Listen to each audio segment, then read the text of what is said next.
Durante siglos, ciertos libros no fueron solo prohibidos, fueron cazados. Arrancados de bibliotecas, denunciados ante tribunales inquisitoriales, arrojados a las llamas como si contuvieran una amenaza viva. Manuscritos copiados en secreto, ocultos en monasterios, cuevas y cofres sellados, porque se creía que quien los poseía tenía acceso a un poder que no debía pertenecer a los hombres comunes. Entre todos ellos, uno destaca por encima del resto. Un libro atribuido a un rey. Un rey que no fue recordado solo por su sabiduría política, sino por algo mucho más inquietante, su dominio sobre los espíritus. Salomón no es aquí un personaje histórico más, sino el arquetipo del mago rey, aquel que conoce los nombres secretos, las horas del cielo y las leyes invisibles que gobiernan ángeles, demonios y fuerzas de la naturaleza. Este video no trata de superstición ni de fantasía medieval. Trata del primer manual operativo de magia ceremonial de Occidente, el texto que sentó las bases de toda la tradición salomónica posterior. La obra que, siglos después, daría origen a la famosa llave menor de Salomón. Aquí revelaremos su verdadero origen. Exploraremos qué es realmente la higromancia de Salomón, un tratado antiguo donde la astrología, la invocación espiritual y la magia natural se organizan como un sistema preciso. Comprenderemos por qué la nigromancia fue integrada en esta tradición y cómo ciertas prácticas oscuras no nacen del caos, sino de una lógica ritual rigurosa. Y, sobre todo, separaremos lo esencial de lo añadido, el núcleo original del texto frente a las capas que se acumularon con los siglos. Porque hoy no hablaremos de mito. Hablaremos del manual que enseñó a mandar sobre ángeles, demonios y el tiempo mismo. La figura de Salomón atraviesa culturas, religiones y siglos, transformándose progresivamente de rey histórico en arquetipo mágico universal. En las fuentes judías, Salomón es el soberano sabio por excelencia, aquel que recibe de Dios no solo discernimiento para gobernar, sino un conocimiento profundo de la naturaleza y de sus leyes ocultas. En la tradición bíblica, su sabiduría no es meramente intelectual, es una forma de poder, una capacidad de ordenar lo invisible. En los textos grecorromanos, especialmente en Flavio Josefo, Salomón aparece ya como exorcista.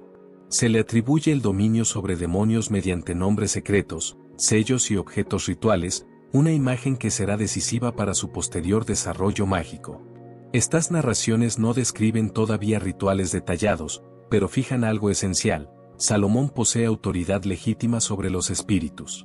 En el cristianismo primitivo, esta imagen no desaparece, al contrario, se amplifica. El mundo tardoantiguo hereda la demonología judía y la integra en un nuevo marco teológico. Es aquí donde surge el Testamento de Salomón, un texto fundamental que describe cómo el rey somete, interroga y clasifica demonios durante la construcción del Templo de Jerusalén. Aunque no es un manual mágico en sentido estricto, este texto se convierte en la matriz demonológica de toda la tradición salomónica posterior. La diferencia es crucial: el Testamento narra, no instruye. Cuenta lo que Salomón hizo, pero no enseña cómo hacerlo. Sin embargo, al describir nombres, funciones y jerarquías espirituales, deja abierta la puerta a la praxis. Con el tiempo, esta brecha entre relato y técnica será cerrada. Así nace el mito funcional de Salomón, no solo como personaje legendario, sino como autoridad mágica operativa, garante simbólico de rituales reales. Su nombre deja de ser únicamente memoria sagrada y se convierte en sello de legitimidad. Allí donde aparece Salomón, la magia reclama orden, estructura y poder legítimo sobre lo invisible. Antes de comenzar, te invito a suscribirte al canal El Mago Lumen. Hazlo como un acto de retribución energética, un intercambio sagrado que amplifica la vibración que estás a punto de recibir. Al unirte, no solo apoyas este espacio, sino que potencias la frecuencia del conocimiento que resonará en ti. Cuando un mito sobrevive lo suficiente, deja de ser solo relato y comienza a exigir aplicación. Eso es exactamente lo que ocurre con Salomón. La leyenda del rey que domina espíritus, conoce los secretos de la naturaleza y gobierna mediante sabiduría oculta no podía permanecer indefinidamente en el plano narrativo. Tarde o temprano, debía transformarse en método. Este paso comienza a vislumbrarse ya en los papiros mágicos griegos, donde el nombre de Salomón aparece asociado a técnicas concretas, sellos, anillos, fórmulas verbales y estados alterados de conciencia. Aquí encontramos referencias a trances estáticos, invocaciones específicas y objetos rituales vinculados a su autoridad. No se trata aún de un sistema completo, pero sí de una transición clara del mito hacia la praxis mágica. Estos fragmentos revelan una necesidad profunda: organizar la magia. A medida que las prácticas se multiplican, surge el problema del tiempo adecuado, de los nombres correctos, de los materiales precisos. La magia deja de ser improvisación y comienza a reclamar estructura, coherencia y repetibilidad. En otras palabras, necesita ser escrita como arte técnico. Es en este contexto donde se vuelve inevitable la aparición de manuales. Textos que no solo narran hazañas pasadas, sino que enseñan procedimientos: cuándo actuar, a quién invocar, cómo preparar los instrumentos y qué resultados esperar. La autoridad de Salomón proporciona el marco ideal para esta sistematización, porque une legitimidad espiritual y dominio operativo. La higromancia de Salomón surge así como el primer tratado verdaderamente completo de esta tradición. No es una colección caótica de hechizos, sino un sistema organizado que integra astrología, invocación de ángeles y demonios, virtudes ocultas de la naturaleza y técnicas rituales precisas. Con ella, la magia salomónica deja de ser memoria legendaria y se convierte en tecnología espiritual, marcando el nacimiento formal de la magia ceremonial occidental. El primer misterio de este antiguo manual no se encuentra en sus rituales, sino en su nombre. Higromancia es un término que, en sentido estricto, significa adivinación por medio del agua o de la humedad. Sin embargo, al adentrarnos en el texto atribuido a Salomón, descubrimos algo desconcertante: no existe en su núcleo ninguna técnica clara de adivinación por agua. Este aparente contrasentido ha desconcertado a estudiosos durante siglos. Una posibilidad es que el término haya tenido un significado más amplio en la antigüedad tardía, cercano a la idea de manipulación de fuerzas sutiles, fluidas e invisibles, y no exclusivamente al uso literal del agua. Otra hipótesis es que ciertos rituales se hayan perdido con el tiempo, mientras el título sobrevivió como una sombra de su forma original. En la Edad Media, además, palabras como nigromancia o hidromancia comenzaron a funcionar como etiquetas generales para prácticas mágicas complejas, más allá de su definición técnica inicial. El texto adopta un formato epistolar. Salomón se dirige a su hijo Roboam, transmitiéndole un conocimiento que no es público ni profano. Este recurso literario no es casual. Refuerza la idea de una sabiduría heredada, legítima y cuidadosamente custodiada. No se trata de un grimorio anónimo, sino de una enseñanza real, otorgada de padre a hijo, de iniciado a heredero. El tema central del tratado no es la adivinación acuática, sino la magia astrológica operativa, combinada con la invocación de ángeles y demonios, y con el conocimiento de las virtudes ocultas de la naturaleza. El texto presenta un universo ordenado por ritmos celestes, donde cada fuerza espiritual responde a leyes precisas. Este núcleo coherente y sistemático es lo que los estudiosos llaman la macroforma, la estructura original del texto, anterior a las adiciones posteriores. Comprender esta macroforma es esencial, porque en ella se encuentra el verdadero corazón de la magia salomónica. El corazón del sistema, la macroforma mágica. La macroforma de la higromancia de Salomón revela un sistema sorprendentemente lógico y bien organizado. En su centro se encuentra una concepción del cosmos regida por el tiempo sagrado, dividido según los días de la semana y las horas planetarias. Cada día comienza al amanecer y se estructura según la influencia sucesiva de los 7 planetas clásicos, siguiendo una secuencia que determina qué fuerzas están activas en cada momento. Esta no es una astrología contemplativa, sino astrología operativa. El texto no se limita a describir influencias celestes, sino que indica qué acciones deben realizarse, y cuáles deben evitarse, bajo cada hora planetaria. Hay momentos propicios para negociar, aprender, orar, combatir, realizar alquimia o ejercer justicia. El tiempo se convierte en una herramienta mágica. Actuar en la hora correcta significa alinearse con el orden cósmico. El sistema refleja un profundo sincretismo.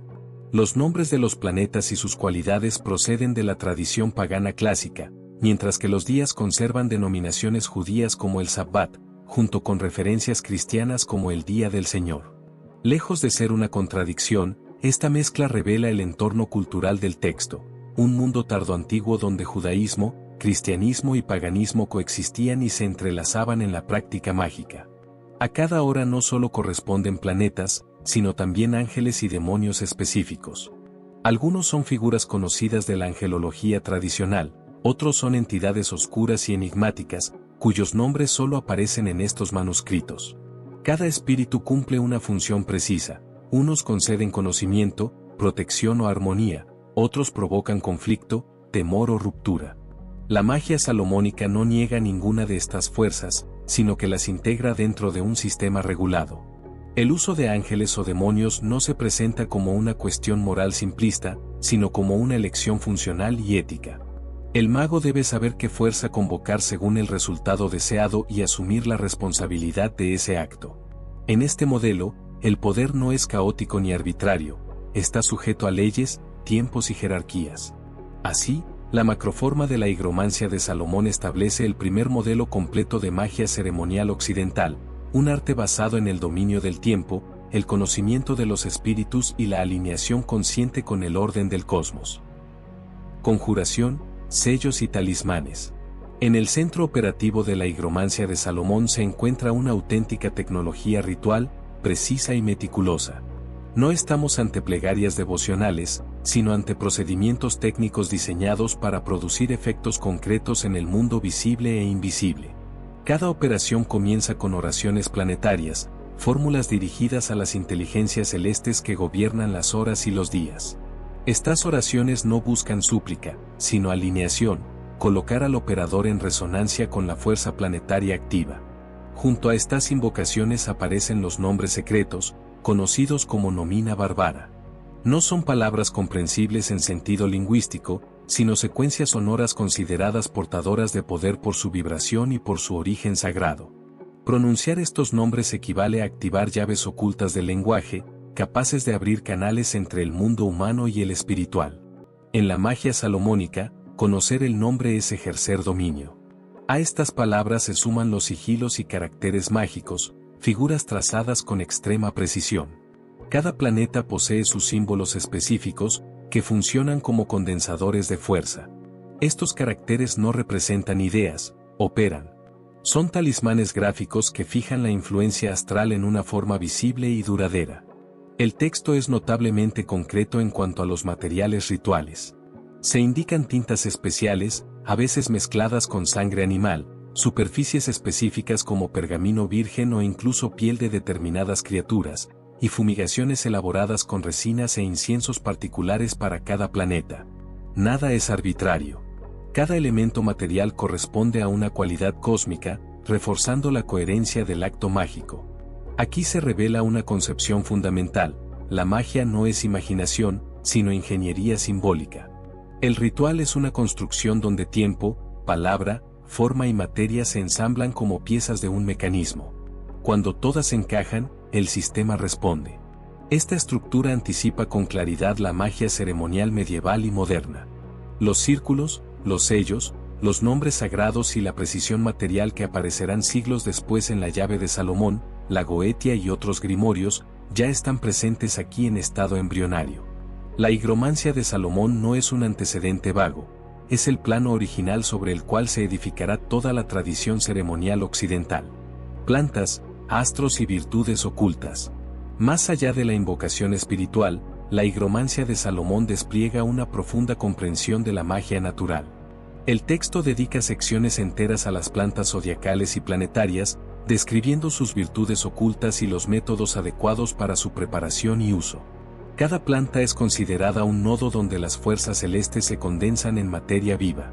Estas plantas no se emplean únicamente con fines rituales, sino también medicinales.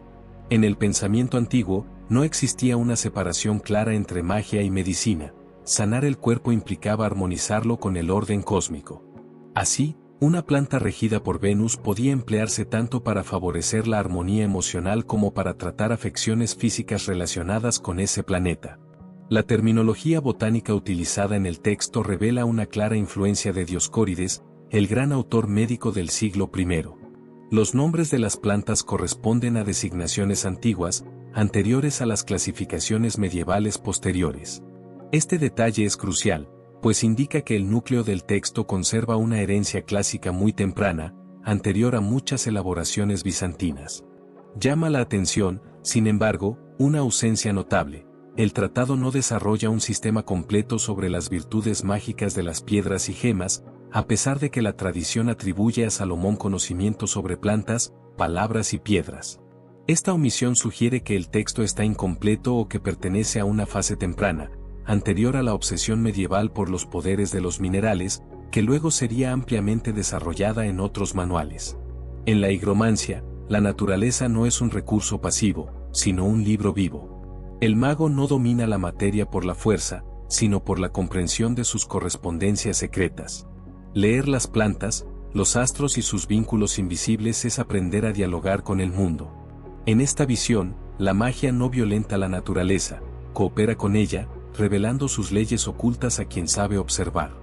Las microformas, cuando la magia crece. Con el paso del tiempo, la higromancia de Salomón no permaneció como un texto fijo e inmutable. Al contrario, comenzó a crecer, absorbiendo nuevas prácticas, comentarios y procedimientos nacidos de la experiencia directa. A estas capas añadidas los estudiosos las denominan microformas, unidades rituales más pequeñas que se adhieren al núcleo original, ampliándolo sin destruir su estructura central. Las microformas no surgen de la especulación teórica, sino del uso real del sistema. Cuando un operador se enfrenta a la práctica, surgen preguntas inevitables, como preparar correctamente el pergamino, cómo consagrar los instrumentos, qué hacer si una invocación no produce el efecto esperado. Las respuestas a estas cuestiones prácticas se registran, se copian y, con el tiempo, se integran al texto principal. Así aparecen instrucciones detalladas sobre vestimentas rituales, describiendo túnicas, colores y purezas necesarias para la operación. Surgen también los círculos mágicos, elementos fundamentales de protección y delimitación del espacio sagrado. Estos círculos no son simples dibujos simbólicos, funcionan como fronteras entre mundos, garantizando que la fuerza invocada permanezca bajo control. Las microformas revelan una innovación constante. El texto incorpora técnicas heredadas de tradiciones más antiguas, como la magia greco-egipcia, y las adapta al marco salomónico. No se trata de una corrupción del sistema original, sino de su expansión natural. Cada generación de practicantes añade lo que considera útil, eficaz o necesario. Por esta razón, ningún manuscrito es idéntico a otro. La higromancia no es una obra literaria cerrada, sino un organismo vivo, moldeado por manos humanas y por la experiencia ritual. Copiar el texto era también reinterpretarlo. Practicarlo implicaba transformarlo. Este carácter dinámico explica tanto la diversidad como la coherencia de la tradición salomónica. Aunque las microformas varían, todas gravitan alrededor de un mismo eje, el dominio consciente del tiempo, de los espíritus y de los símbolos. La magia crece porque está viva, y vive porque es practicada. Nigromancia, tesoros e invisibilidad. Entre las microformas más llamativas de la tradición salomónica se encuentran aquellas que la posteridad etiquetó como nigromancia. En la mentalidad medieval, este término no designaba exclusivamente el contacto con los muertos, sino un conjunto amplio de prácticas consideradas oscuras o peligrosas. Sin embargo, dentro del sistema salomónico, estas técnicas no aparecen como anomalías, sino como extensiones lógicas de la magia ceremonial. La comunicación con los muertos se entiende aquí como una forma extrema de conocimiento. Invocar a un espíritu fallecido no busca profanar, sino acceder a información oculta, tesoros enterrados, verdades perdidas, secretos que ya no pertenecen al mundo de los vivos. En una época sin mapas precisos ni archivos estables, esta promesa resultaba profundamente atractiva. Junto a la nigromancia aparecen hechizos populares como la búsqueda de tesoros, la obtención de invisibilidad temporal o la revelación de cosas ocultas. Estas prácticas responden a deseos universales: protección, riqueza, seguridad, ventaja frente a la incertidumbre. No son caprichos oscuros, sino respuestas mágicas a necesidades humanas concretas. La integración de estas técnicas demuestra que la magia salomónica no se limita a lo elevado o espiritual. Es una tradición pragmática, dispuesta a operar allí donde la vida lo exige. El mismo sistema que permite invocar ángeles para obtener sabiduría puede recurrir a fuerzas más densas cuando el objetivo lo requiere. Lejos del sensacionalismo, estas prácticas revelan una verdad incómoda: la magia ceremonial occidental siempre ha oscilado entre la luz y la sombra. No porque sea moralmente ambigua, sino porque reconoce la totalidad de la experiencia humana. En este contexto, la nigromancia no es una desviación, sino un reflejo de una magia que busca responder, con medios extraordinarios, a problemas reales. El anillo y el sello de Salomón. Pocos símbolos en la historia de la magia occidental han alcanzado la fama del anillo de Salomón. Más que un objeto legendario, este anillo representa el principio de autoridad mágica, la capacidad de gobernar fuerzas invisibles mediante el conocimiento, el nombre y el signo correcto. El origen del anillo se pierde entre la tradición bíblica, la literatura apócrifa y los grimorios medievales. No existe una única descripción canónica. En algunos textos, el anillo es otorgado por un ángel, en otros, es forjado según instrucciones sagradas. Lo esencial no es su procedencia material, sino su función simbólica. El anillo es el sello de legitimidad del mago, la marca de quien actúa en nombre de un orden superior. Con el tiempo, el anillo evoluciona en múltiples formas. Aparecen sellos grabados en plata, metal asociado a la luna, a la mediación y a lo invisible. En contextos más prácticos, se utilizan sellos de cera, impresos temporalmente para una operación específica. Esta diversidad revela que el poder no reside en el objeto en sí, sino en el símbolo activado por la conciencia del operador. Los sellos atribuidos a Salomón varían enormemente entre manuscritos. Algunos contienen nombres divinos, otros caracteres angélicos, otros combinaciones geométricas complejas. Esta pluralidad demuestra que no existe un sello único, sino un lenguaje sellado, adaptable al propósito ritual. Aquí surge uno de los errores más comunes de la modernidad: la identificación automática del hexagrama como el sello de Salomón. Aunque el hexagrama aparece en ciertas tradiciones tardías, no es el símbolo central ni exclusivo del sistema salomónico medieval. Su uso indiscriminado es una simplificación histórica que empobrece la comprensión real del símbolo. El anillo, en última instancia, no representa dominación arbitraria, sino control espiritual. Control de uno mismo, de las fuerzas invocadas y del límite entre lo permitido y lo prohibido. Sin esta autoridad interior, ningún sello funciona. Con ella, incluso el signo más simple se vuelve poderoso. Del mundo bizantino a Occidente, la tradición salomónica no nace en el vacío ni se limita a un solo territorio. Su supervivencia se debe a un largo proceso de transmisión cultural, que conecta el mundo antiguo con la Europa medieval. Uno de los puentes fundamentales de este tránsito fue el mundo bizantino, heredero directo del saber greco-romano y oriental. Desde Bizancio, textos mágicos, astrológicos y teúrgicos comenzaron a circular hacia el mundo islámico y, posteriormente, al mundo latino. Durante este proceso, muchas obras fueron traducidas, reinterpretadas y adaptadas. Salomón, ya venerado como sabio y rey, se convirtió en una figura ideal para legitimar estos conocimientos. Italia y Sicilia desempeñaron un papel clave. Estos territorios funcionaron como zonas de contacto entre culturas cristianas, judías y árabes. Allí, manuscritos antiguos fueron copiados y transformados, dando origen a nuevas compilaciones mágicas. Es en este contexto donde comienza a tomar forma la clavícula Salomonis, o llave de Salomón, tal como hoy la conocemos. Con la consolidación del poder eclesiástico, estas prácticas comenzaron a ser vistas como una amenaza. La Inquisición persiguió grimorios, practicantes y copistas. Muchos textos fueron destruidos, otros sobrevivieron gracias al secretismo, al disfraz teológico o a la transmisión privada. A pesar de la persecución, el conocimiento no desapareció. Cambió de forma, se fragmentó, se ocultó en símbolos y alegorías. La magia salomónica sobrevivió porque supo adaptarse, porque nunca dependió exclusivamente de la institución, sino de la memoria viva de quienes la estudiaron. Salomón no pertenece al pasado. Más allá del rey histórico, se ha convertido en un arquetipo eterno, el del ser humano que busca gobernar la realidad a través del entendimiento profundo de las leyes invisibles. En este sentido, Salomón sigue vivo cada vez que alguien se acerca a estos textos con respeto y discernimiento. La llave menor no debe leerse como un manual literal, sino como un lenguaje simbólico. Ángeles, demonios, sellos y círculos describen estados de conciencia, fuerzas internas y dinámicas universales.